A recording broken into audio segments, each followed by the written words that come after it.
To build a temple, you must first clear the ruins. You are in the clearing phase. You are watching this because you are exhausted. You are intelligent. You have lived enough life to know how the world works.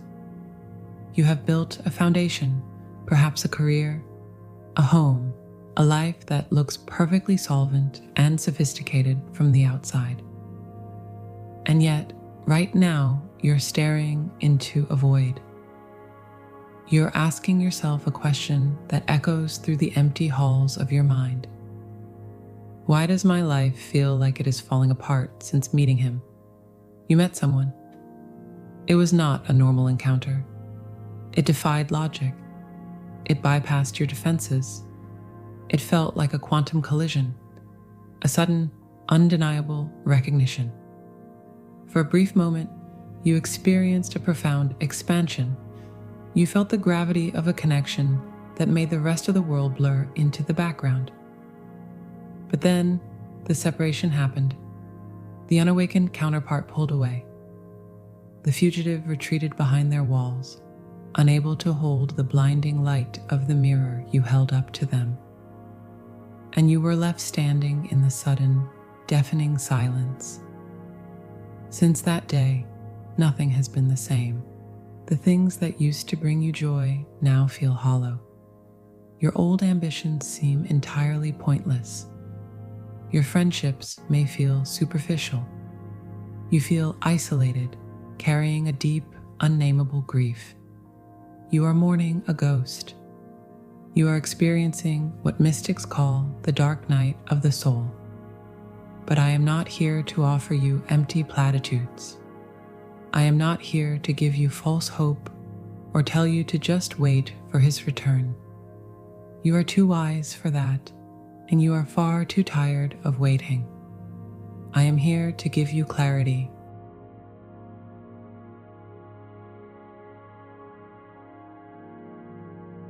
Let us deconstruct the anatomy of this pain. You are an analytical, intelligent being. You need to understand the mechanics of what is happening to you, because when we can name the shadow, it loses its power to terrify us. Let us look at this profound emptiness through the dual lenses of spiritual mechanics and psychological truth. Why is this happening to you? Why does the sudden absence of one specific human being feel like the draining of all color and meaning from your world? When you encountered this person, it was not merely a romantic event. It was a catalyst for a psychological and spiritual detonation. In the realm of quantum physics, there is a phenomenon known as entanglement. When two particles interact deeply enough, they become permanently linked. What happens to one instantly affects the other.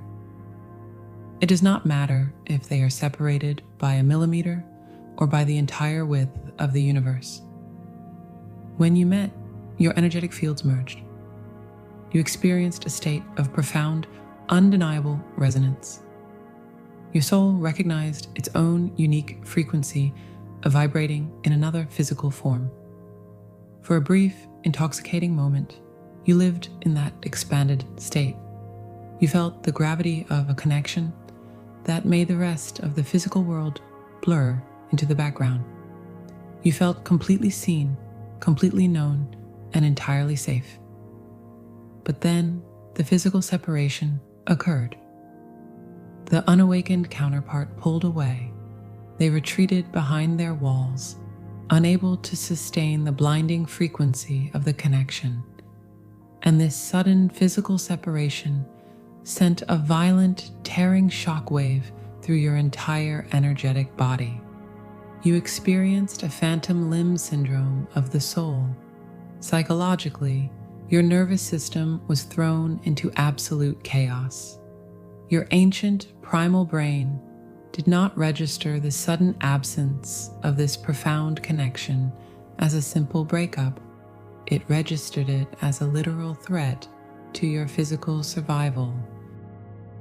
Because the connection felt like home, the sudden loss of it felt like exile. You became the anxious heart.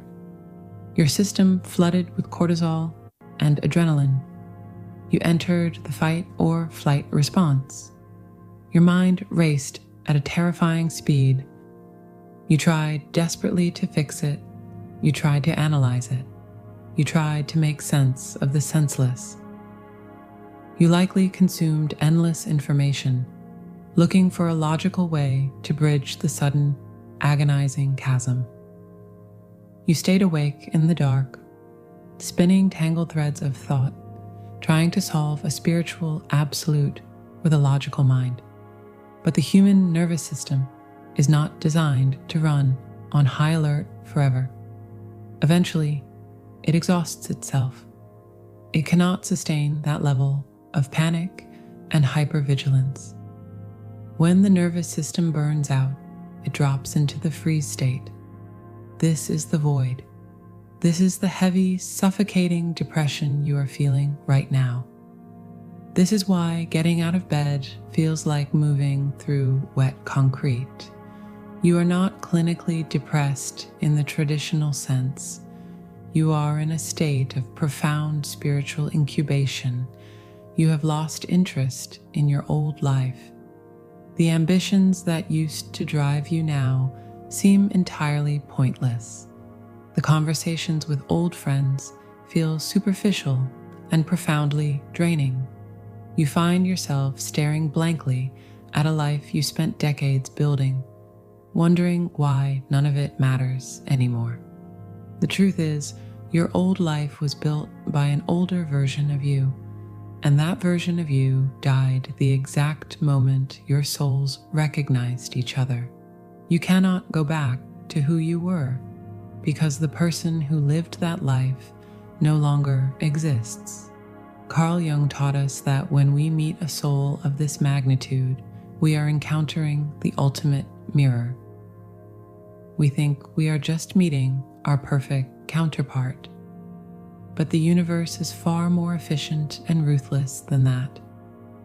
They did not just trigger your capacity for unconditional love. They triggered your shadow. They brought every unresolved wound to the surface. They illuminated your deepest, most buried fears of abandonment. They touched the hidden places inside you that secretly felt unworthy of being chosen. They held up a blinding, inescapable light to the darkest corners of your psyche. The avoidant soul retreated because they could not bear to look at their own reflection in the mirror you held up for them. But in their running, they left you alone with your own terrifying reflection. You feel like you are falling apart because, quite literally, your ego is falling apart. The scaffolding of your identity is collapsing. Everything you used to use to define yourself is being systematically stripped away. Your intellect, your capability, your independence, your charm. None of those tools could save this connection, and so the ego feels entirely defeated. The ego hates the void. The ego wants a plan, a timeline, a guarantee. But the void offers nothing but silence. This is the death of the false self. It is terrifying and it is exhausting, but it is not a malfunction. The heavy, dark space you are sitting in right now is the exact space where the ego ends and the true sovereign soul begins.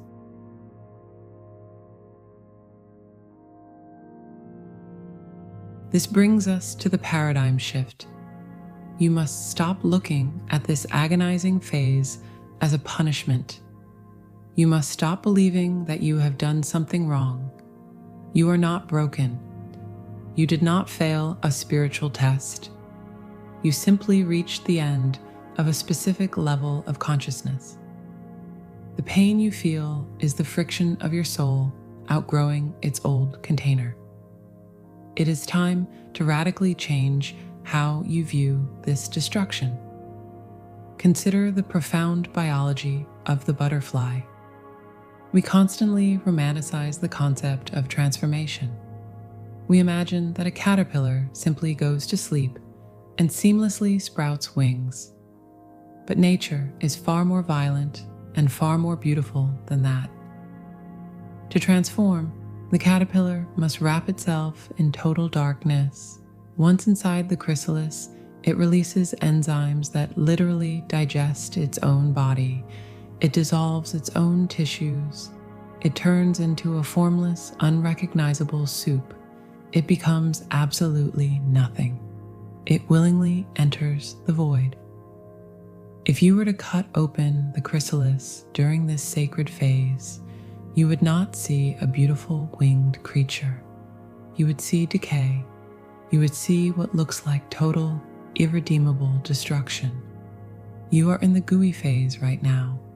You are neither the caterpillar you once were, nor the butterfly you are destined to become. You are suspended in the heavy, dark space between identities. This is why you are so deeply exhausted. Dissolving an old paradigm takes a massive amount of invisible energy.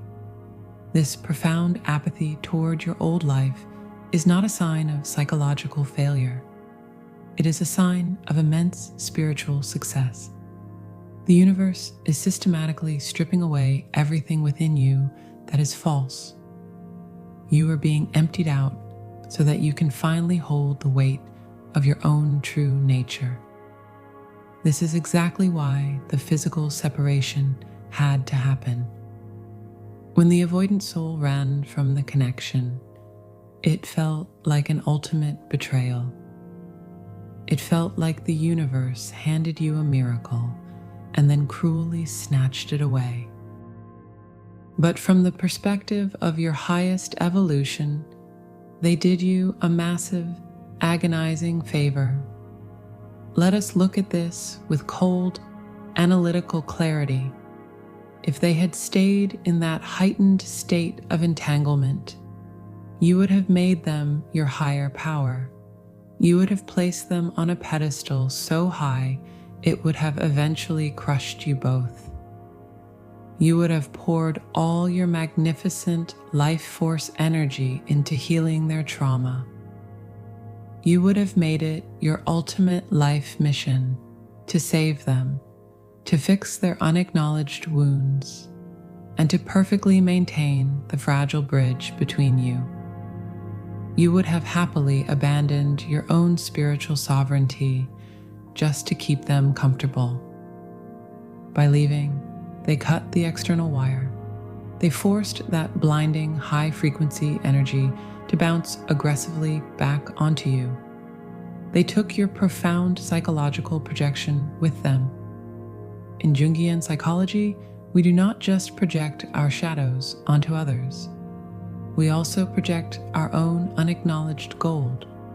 We project our highest, most divine qualities onto someone else, because we are too terrified to claim them for ourselves. The deep, unconditional, terrifying love you felt for them was not actually about them. It was the universe showing you your own infinite capacity to love. You thought they were the only source of water in a vast desert, but they were simply the cup that held your own water.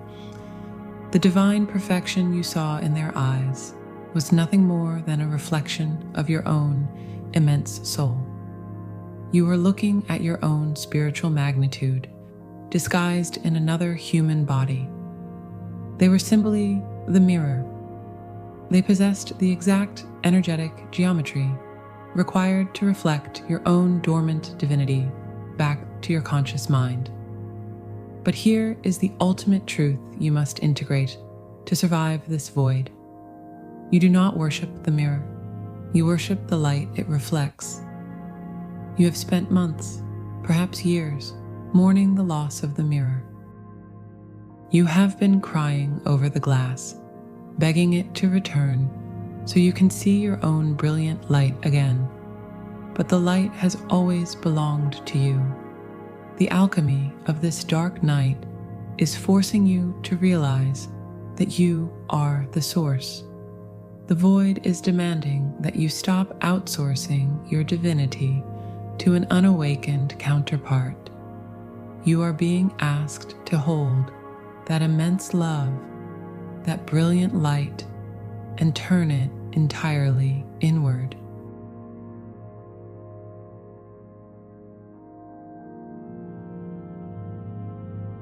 So how do we navigate this heavy silence? How do we survive the clearing of the ruins when every instinct screams at us to fix the unfixable? As the holder of space, you are likely used to taking action. You are highly competent. You solve complex problems. But this void cannot be solved by doing. The integration of this profound loss requires a completely different approach. You must make 3 distinct internal shifts. These are not practical actions to take in the outer world. They are subtle, powerful movements of the mind. They are the exact mechanisms of your energetic survival. The first movement is the radical acceptance of the void. You must immediately stop fighting the darkness. Your profound daily exhaustion does not come from the depression itself. It comes from your relentless psychological resistance to it. Society demands constant forward motion, but the soul operates on entirely different seasons. You are exhausting your precious life force, trying to drag the corpse of your old life into the present moment. You are trying to force yourself to care about things that no longer hold a vibrational match to your newly expanded frequency. You must stop. Give yourself absolute permission to do nothing. Give yourself permission to feel completely empty. In ancient Eastern philosophy, the void is known as sunyata. It is not an empty, dead, or barren space. It is a space pregnant with infinite, unmanifested potential. It is the blank canvas before the masterpiece is painted. When you feel the crushing wave of grief or total apathy hitting you, do not intellectualize it. Do not judge yourself for not being productive. Say to your own mind that you are in the clearing phase, and this absolute stillness is biologically and spiritually necessary. Rest is no longer a luxury for you right now. It is a strict spiritual requirement. The second movement is reclaiming the quantum threads. Right now, your vital energy is leaking from your energetic body. Even in physical separation, a massive percentage of your daily consciousness is actively scanning the horizon for him.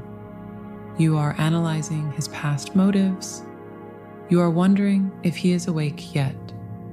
You are wondering if he misses you or if he has finally moved on. This obsessive mental loop is keeping your nervous system trapped in a state of suspended animation. You are bleeding energy into a void. You must call your power back. Imagine the invisible, energetic cords connecting you to him. Do not try to cut them in anger. You cannot sever a quantum tie with a pair of scissors anyway. Instead, gently and deliberately withdraw your awareness from his end of the thread. You cannot force an awakening in another human being. To try is a violation of their free will. Let him walk his own path. Let him face his own shadows in his own time. The unawakened counterpart has his own karmic debt to balance. He has his own ruins to clear. It is not your spiritual job to carry his heavy bricks. Take all that intense, laser-focused energy you have been projecting onto his healing and turn it violently inward. Ask yourself what he awakened inside of you that you are now entirely responsible for nurturing. Focus entirely on your own garden. The third movement is somatic anchoring. You cannot simply think your way out of the dark night of the soul. Your mind is a beautiful, highly sophisticated machine. But right now, it is spinning its tires in deep mud. The healing of this separation cannot happen in the intellect. It must happen in the physical body. Your nervous system is deeply traumatized. It needs to know that it is physically safe to exist on this planet without his presence. The mind will create terrifying stories of permanent abandonment, but the body only knows the present moment. When the sudden panic rises, when the illusion of permanent loss feels entirely unbearable, do not go up into your head.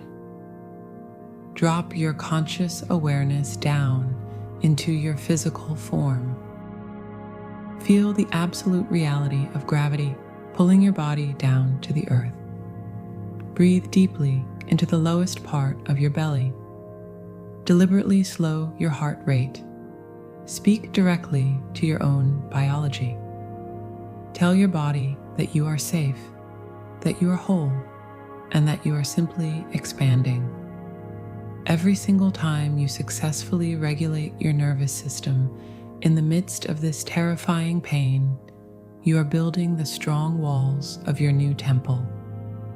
You are laying down a permanent foundation of unshakable inner peace. You are proving to your own soul that you are the safe harbor you have been desperately seeking.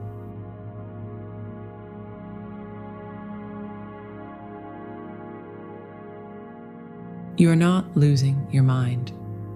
You are losing your ego. You are not falling apart. You are falling into place. The intense pain of this separation is simply the friction of your soul growing too large for the container you used to live in. The person you were before you met him is gone. Honor her. Thank her for getting you this far, but let her rest. Do not rush this void phase. Do not try to fill the emptiness with distractions, with new relationships, or with frantic busywork. Sit in the quiet. Let the ruins crumble.